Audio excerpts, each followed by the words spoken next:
someone just said live BTF. So it's a space for us to kind of get our views and our opinions and our feelings and our emotions out there. If anyone is psychologically traumatized after this, I can help you. I am a neuropsychologist. You see me after. All right, guys, so welcome to HSBC City's City of Bhangra Festival. We're really happy to have you all here. Quick intro about myself. My name is Mandeep Patrola. I'm one of the directors.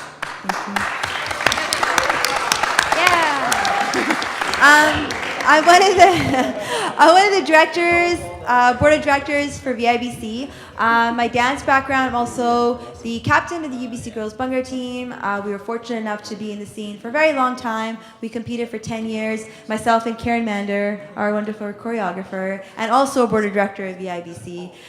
So we, from a dancer's perspective and from a board perspective, are very happy to have you guys here today. Without further ado, I'm also going to introduce, or let our panel introduce themselves. We have Harkiran Kullar from Panj Bhangra. We have Kartik. Is Kartik up there? We have Kartik. Diane. We have Ricky. We have Ram, who just got in from first class Bhangra. We have Mandeep Sarkaria. We have Poonam Jolly. And we have Kiran. All right, so Mike's ready? All right, and all right, so where I want to kind of start the conversation today is basically the impact that Bhangra has had. Now, we see Bhangra from the perspective of competitors, we see the Bhangra circuit, but I think what we sometimes we don't look at the outside, which is the impact that us doing these Bhangra competitions and doing these Bhangra performances has. When we were competing as a team, we'd often have people come and say, well, you don't know the impact that you have. It wasn't until we kind of opened our eyes a little bit and saw, wow, started looking around us, other girls' teams were forming. We'd have emails from like Singapore, like Australia, people saying, we watched your videos online, we have girls' teams here. And this is one example of how far of a reach we have just through Bhangra. Just through Bhangra, personally, we realized we were creating social and cultural change. Not just with dance, but when it came to gender equality, for example. Our team, I'm just opening up the conversation with this, our team, and Karen knows, was able to go beyond Bhangra and create a dialogue for gender equality in the South Asian culture, which we know we're still behind on. I mean, really, 200 million girls go missing worldwide, mostly in India and China. We're killing our daughters, we're abandoning our daughters, and we have to have so much more dialogue about this. But what we were surprised to find was, and what we started to use, was Bhangra as a vehicle to create this change, to empower women, to show women they can stand on their own 2 feet. Right? It wasn't just about, oh, girls can do Bhangra better than boys, right? But, right? But it was more to create that change and awareness using Bhangra as a vehicle. So in your introductions panel, I would like you to a quick intro on yourselves, as well as how you feel that your years of Bhangra and Bhangra in itself as a dance has created some sort of positive cultural and social change. HK. Harkiran, for an introduction, I was the coach and captain of Panj Bhangra from 2006 till current, the boys team, the girls team, and the co-ed team, and now we have also combined our academy with BC Cultural and now also part of Van City. In my years of Bhangra, I felt like that when we started, we felt like that there was a big shift. It was the times when teams like UBC Girls, Khalsa Junction, Share Foundation, Punjabi Surme were kind of giving their final bows, like in the years of 2007, almost 2008. And since then, I feel like that positive, I would have to say, the youth, and I know this kind of sounds like a cliche answer, but I feel like they weren't as involved back then. I feel like that back then it was hard enough for us to be involved it's a new thing like that. It was coming up with like parents, you know, so now you're going to compete with Bhangra. Then it was kind of like, oh, you're a girl, you're going to compete with Bhangra. And now the fact that we have parents call us and say, you know what, we need to get our children involved in Bhangra. So I feel like getting them on the same on the same page as us has been a positive impact in the past 6-7 years that I've been on the circuit. Thank you, HK. But let's not forget, we all still hear ki Bhangra da kanjar khalla fadega. Yeah. Shut down Bhangra nu, right? We all hear that, but it's become a long ways. Ricky.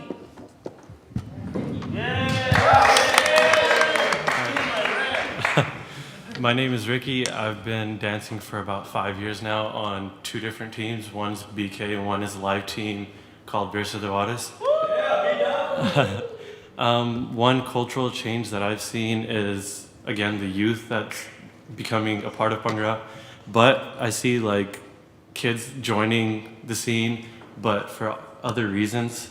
Sometimes it's like, oh, you can get girls, stuff like that. And I feel like that shouldn't be the reason that they dance. I feel like, thanks Joda. I feel like they should be joining for the love of it, to get out of other things like such as like gang violence, stuff like that, and do something else where you meet new people and kind of enjoy something else besides that. Thanks, Ricky. Ram. All right. My name's Ram, and Ram. Sorry. yeah, Ram. we fixed it now. I was the captain of Steel City Bhangra from 2008 to 2011. I was part of founding First Class Bhangra in 2007. I've been dancing from then until now. I did a little bit in high school, but I think the biggest thing for me in terms of a positive change in the community is so. I'm not Punjabi. I'm pretty far South Indian. So a big thing for me growing up was when I was in high school doing Bhangra and hanging out with, I guess, my Punjabi friends was kind of different for me. And I think a big thing that the past 5 or 6 years has taught me and really opened up to a lot of my friends and family is the fact that something like Bhangra, which is like really vibrant, really great cultural dance, has been opened up for a lot of people. And it's really, I think you can even take a check on our team. It's like there's no Punjabi people actually on our team coming here. So, for example, any funny things you say in Punjabi, it's just going to go straight over our heads. I mean, we're probably going to laugh because everyone else is laughing, but... so it's good because it's a thing where the dance has become more than just a cultural vehicle. It's also become a social vehicle in the sense that anyone can partake in it. People can give feedback, and I've been involved in making choreography. I've been involved in meeting some great people across the country, and it's nice to, people now, I guess, see the dancing talent and not just who you are. And I think that's a great thing that Bhangra has done now. Thanks, Ram. Appreciate it. I can't see who we have next there. Kartik. Hey guys, I'm Kartik. I'm from Cornell. I've been captain of Cornell for the last 3 years. Co-captain this year with Anik. Give Anik a round of applause. He's a great guy. No, I think, I guess on my background at Cornell, I was on the team when we had some pretty bad days as a team. I remember going to competitions and being like, man, let's just not be the worst team tonight. I think VIBC when I came 09, I was like, man, I just want to see Empire and I just want to not be the worst team tonight.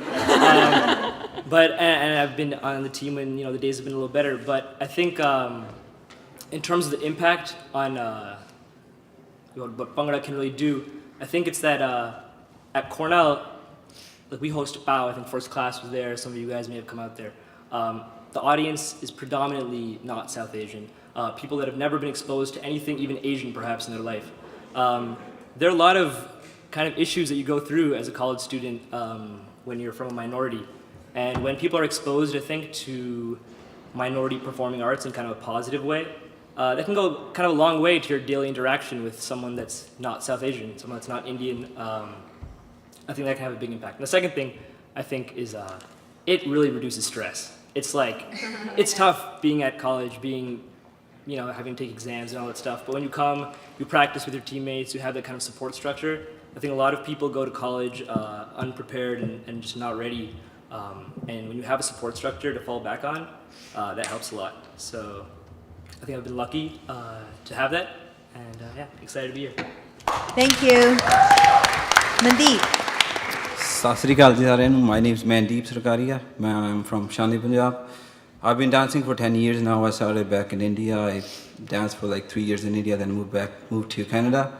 Been dancing here for 8 years now. So the big thing that I see between the teams in India here is the respect. I mean, in India, you really have that respect for your coach, but like I've been teaching for 5 or 6 years for the competitive teams now. But it's just, you see these teams, they come practice, but they don't really have that respect, which you really need to teach to these kids, because when they're gonna get older, I mean, Bhangra is one thing, but they're gonna have that respect for their elders, their coaches. They know that they're there, so they need to have that respect for those people.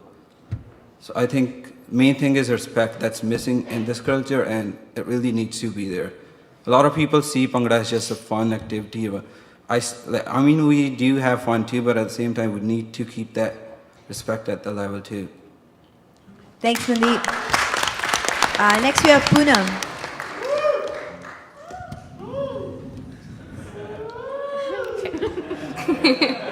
Hi everybody, my name is Poonam. I am here representing Bhangra Empire. I am a very small member as part of a large body of very dedicated people.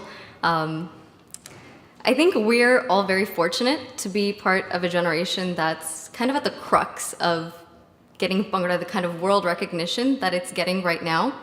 I think we're at a point where we've finally gotten some recognition on a world stage, and that wasn't something that the last generation of Bhangra dancers or our parents or our grandparents in Punjab ever thought would be possible. It's definitely evolved in the sense that 10, 15 years ago, you would never have thought that a Bhangra team would be at the opening or closing ceremonies of the Olympics. If you asked our grandparents 20 years ago whether they would believe that a Bhangra team would step foot in the White House and shake hands with President Obama, I think they would have told you that you were crazy.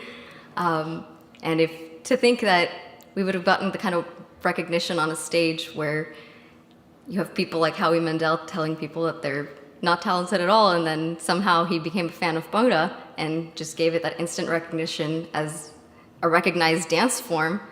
I think that makes us a very fortunate generation. I don't think that there's very many people out there that would say that they've gotten to witness this kind of change that we've seen in our generation. I think it's given India a place on the world stage in terms of music and dance, since Bhangra has kind of carried that forward. Mulkeet Singh was knighted by the Queen, and I think 30 years ago that would have been an unfounded act in itself. So I think we've evolved.